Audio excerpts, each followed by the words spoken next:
¿Cómo estás, pastor? Dios te bendiga. ¿Qué tal, David? Dios te bendiga. Muy bien, gracias Nada a más, Dios. Un saludo a todos los que están conectados y nos siguen en esta hora, que aquí una vez más con el privilegio y la bendición de tener esta charla, aprovechando estos medios electrónicos y poder conectarnos a la distancia con el pastor Serafín Contreras, quien ha sido una bendición en las pasadas 3 semanas y el día de hoy una vez más estará con nosotros compartiendo de su tiempo. Así es, y aquí voy a meter al hermano Serafín. Ahora sí, se me puso medio lento aquí el equipo pero ya está el hermano Serafín Contreras. Hermano, está en vivo, ¿cómo está? Buenas noches. Buenas noches a todos, bendiciones a todos. Gracias, Pastor Freddy, por darme la oportunidad. Gracias a cada uno de los que se están conectando. Es un gozo, una alegría, aprovechar la tecnología y la presencia del Espíritu Santo en nosotros para tener comunión unos con otros. Amén.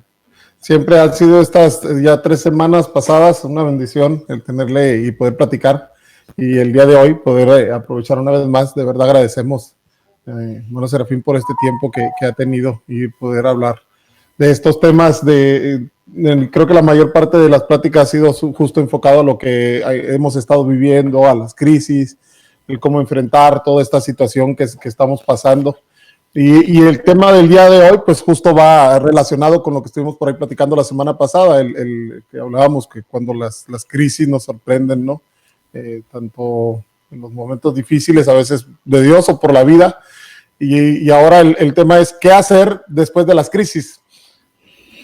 Exacto, sí, porque a veces uno se enfoca solo en las crisis y no se da cuenta que, como dijimos en algún momento, todo tiene fecha de expiración, así que no hay nada eterno. Lo único que hay eterno es la vida eterna en el Señor, la paz que Él nos da, pero todo lo demás es pasajero. La historia nos muestra cómo guerras vienen, guerras pasan, terremotos vienen, terremotos ya no vienen, y situaciones críticas, políticas, cambio, todo está en un continuo cambio.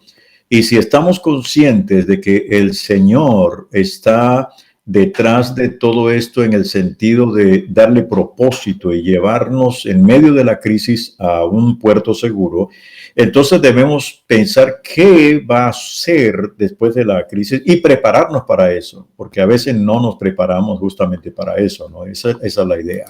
Sí, hay quien se enfoca a lo mejor en la crisis y pudiera pasar como el pueblo de Israel, ¿no? Que en el tiempo del momento difícil de atravesar el desierto, pues hubo una generación que prácticamente se quedó en el desierto y no pudo atravesar. Y puede haber personas que a lo mejor en medio de estos momentos difíciles justo no se preparan para afrontar la situación una vez que esto pasa y se quedan estancados en el mismo lugar.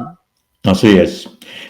Y para mí, en este momento sobre este tema, hay un pasaje que quiero que lo veamos y que después todos los que están participando puedan leerlo con calma, porque es un pasaje que muestra algo sobre eso. Está en Hechos 27, cuando Pablo lo sorprendió una tormenta en el mar. Y el verso 13 dice, cuando un viento suave, no creo que dice viento suave, comenzó a soplar desde el sur, los marineros pensaron que podrían llegar a salvo. Entonces levaron anclas y navegaron cerca de la costa de Creta. Verso 14 cambió, pero esos peros en la Biblia dicen cambió el panorama. Pero el clima cambió abruptamente y un viento huracanado llamado nororiente sopló sobre la isla y nos empujó a mar abierto. Los marineros no pudieron girar el barco para hacerle frente al viento, así que se dieron por vencidos y se dejaron llevar por la tormenta.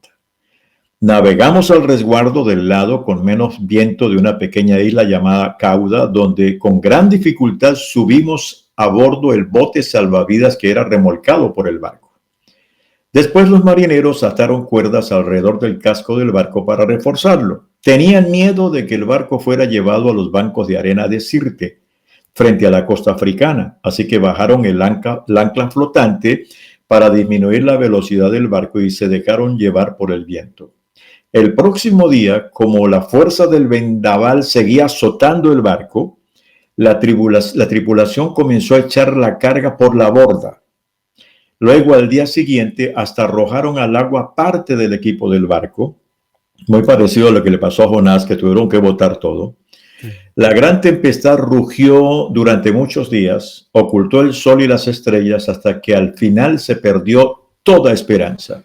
Eso es lo que estamos ahorita viendo aquí. La esperanza se está perdiendo en muchos lugares. Ya las noticias siguen diciendo que esto va para largo, que va para largo, que en invierno va a recrudecer, que sé.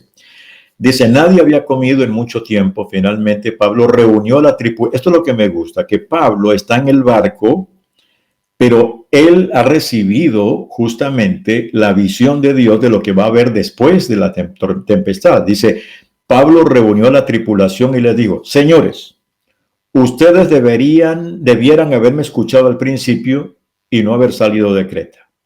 Así se hubieran evitado todos los daños, estos daños y pérdidas. Pero anímense. En otras palabras, no me hicieron caso ahora, pero tranquilo. Ninguno de ustedes perderá la vida. Aunque el barco se hundirá. Note que él está dando la visión recibida de Dios. O sea, ustedes se van a salvar, pero el barco se va a perder. Y aquí hay muchas cosas que se van a perder y no se van a recuperar. Pero la vida nuestra en Dios no se va a perder. Dice, pues anoche un ángel del Dios a quien pertenezco, me gusta eso, del Dios a quien pertenezco, eso es una belleza, ¿no? Y a quien sirvo estuvo a mi lado y dijo, Pablo, no temas, porque ciertamente serás juzgado ante el César. Además, Dios en su bondad ha concedido protección a todos los que navegan contigo. O en otras palabras, se van a salvar no por ellos, sino porque tú estás con ellos. Así que anímense, pues yo le creo a Dios. Dice, sucederá tal como lo dijo, pero seremos náufragos en una isla. Este hombre sabía qué hacer después de la tormenta. Para los demás, esto se acabó. Esto terminó, esto no tiene ninguna esperanza. Y tenemos que en estos días recibir de Dios la orientación y lo que yo llamo la revelación del destino. Porque Dios nos revela el destino. Él en algún momento nos dice esto y esto va a pasar y ustedes van a pasar por esto.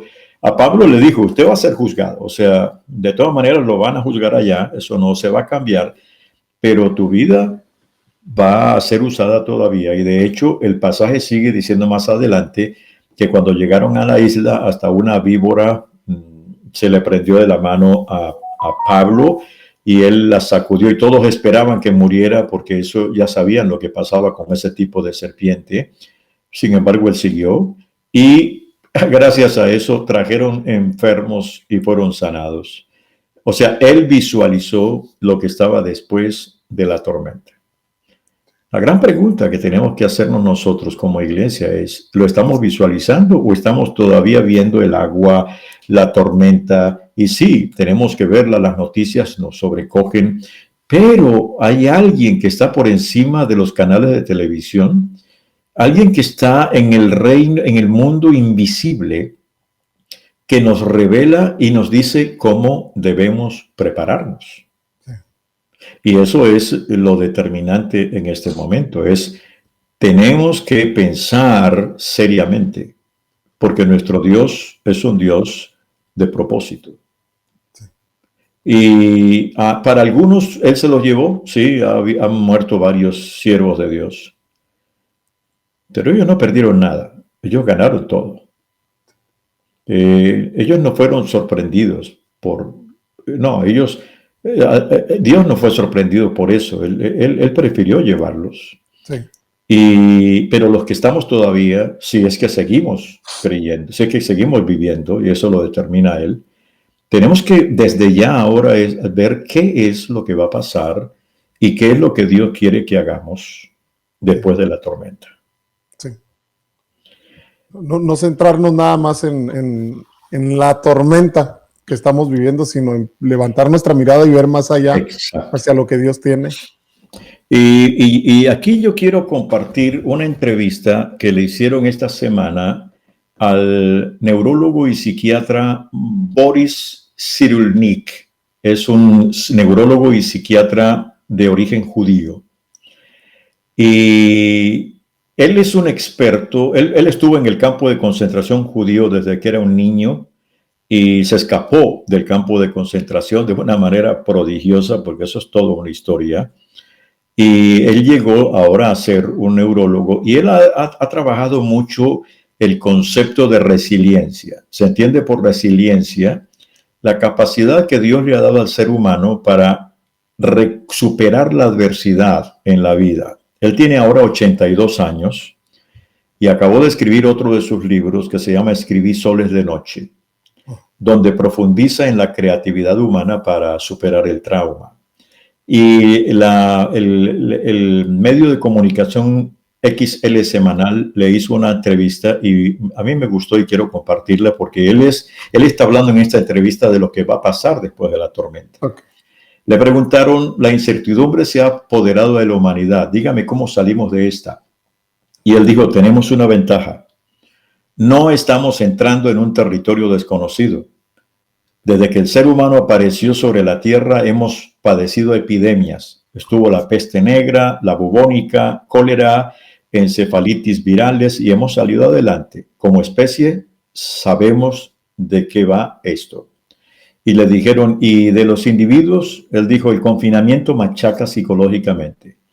Resisten, pero resisten mejor los que ya tenían una buena disposición.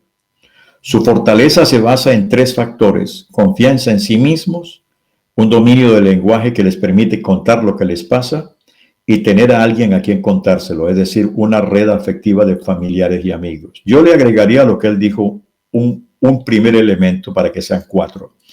Yo diría, tenemos 4 factores: confianza en Dios Todopoderoso, sí, confianza en nosotros mismos, porque Dios nos ha dado capacidad para hacerle frente a esto. Confianza en un dominio del lenguaje para después para contar ahora lo que nos pasa y aún después, y tener a quien contárselo. La red afectiva de familiares y amigos. Y por algo estamos confinados en casa. Esto es para platicar y establecer conexión afectiva, donde podemos decir nuestros miedos, nuestros temores y todo. Y le dijeron, pero no todos se adaptan. Él dijo, bueno, también ayudan elementos externos como tener una vivienda espaciosa o un jardín. Evidentemente no todo el mundo disfruta de estas ventajas.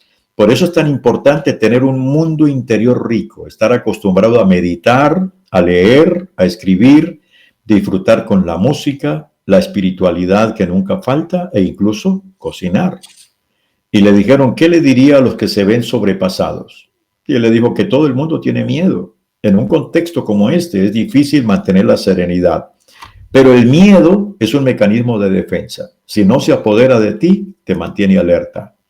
Y le dijeron, ansiamos recuperar nuestras vidas, pero no sabemos si todo volverá a ser como antes. Y él dijo, si no evaluamos las causas que nos han conducido al desastre, estamos condenados a que se repita. Los napolitanos, después de la erupción del Vesubio, volvieron a construir sus casas en el camino de ríos de lava. Ya uno se imagina, ¿no? Pues construyendo, o sea, no aprendieron la lección. Durante una crisis hay que protegerse, pero no basta, hay que comprender las causas. Y esta comprensión nos llevará a organizar nuestra vida en común de una manera diferente. Y le dijeron, ¿muy diferente? Y él dijo, mire, después de cada catástrofe hay una revolución cultural. Aquí está. E incluso biológica. Por eso tenemos que prepararnos para después, porque después de esto viene una revolución, yo diría, espiritual, sí, cultural e incluso biológica. Dice, toda evolución, sea de animales, plantas o personas, se produce mediante saltos hacia lo desconocido. Una estrella que se apaga es el final. Ahí no hay resiliencia posible. Pero siempre quedan trozos dispersos que se pueden volver a unir. La vida se reanuda después de un desastre, pero serán otra flora, otra fauna, otra manera de ver el mundo las que van a dominar a partir de este momento. Y en esto creo. Yo dije en las reuniones pasadas que no todo va a ser igual. Algo va a nacer de todo esto y vamos a ver la vida de otra manera. O sea, esto nos está enseñando lecciones grandes. Le dijeron, estamos ante una crisis existencial en el sentido en que amenaza la existencia misma de la sociedad tal y como la teníamos organizada, le preguntaron. Y él dijo, sí. Pero recuerde que en este planeta se han producido 5 extinciones masivas que han destruido hasta el 95% de las especies vivas. Hemos pasado por glaciaciones y calentamientos. La subida del nivel de los mares ya acabó con plantas, animales y alguna civilización. Cuando las aguas se retiran, encontramos fósiles de organismos marinos en la montaña o restos de culturas desaparecidas. Pero el ser humano se adapta. Durante los periodos de frío se hizo cazador y en las épocas templadas se convirtió en agricultor. Después del coronavirus habrá cambios profundos, nuevas leyes y valores. Esa es la regla. Y le preguntaron, ¿qué lección podemos sacar de esto? Y él dijo, durante la vida del ser humano no escasean los traumas. Algunas personas no consiguen superarlos. Las que acaban con estrés postraumático se quedan ancladas en los sucesos de su pasado. Ya no logran disfrutar de la vida, amar y trabajar. Por el contrario, otros transforman su desgracia en una experiencia y se convierten en escritores, psicólogos, educadores o filósofos o siervos de Dios y le dan sentido a lo que han vivido, lo comparten y ayudan a otros. Y le preguntan, ¿sinceramente cree que el coronavirus traerá algo positivo? Y él dijo, sin duda. Cuando la pandemia se supere, reflexionaremos y discutiremos la manera de construir una nueva forma de vivir juntos. Tenemos la referencia de la peste negra. En pocos años murieron la mitad de los europeos. Ya no se podía cultivar, no había suficiente mano de obra. Desaparecieron viñedos y campos de cereal, pues incluso algo tan terrible como aquello tuvo efectos insospechados. La mano de obra de los supervivientes se convirtió en algo tan caro que desaparecieron los siervos, los esclavos. Antes de la peste de 1348, la mayoría de los seres humanos se vendían como parte de la tierra. Las ciudades perdieron población, pero las casas se abarataron y esto facilitó el éxodo rural. Cuando yo nací, poco antes de la Segunda Guerra Mundial, no había seguridad social ni sistemas de pensiones, pero después de cada crisis hay cambios culturales. Hey, hey, hey, hey, hey, hey, hey.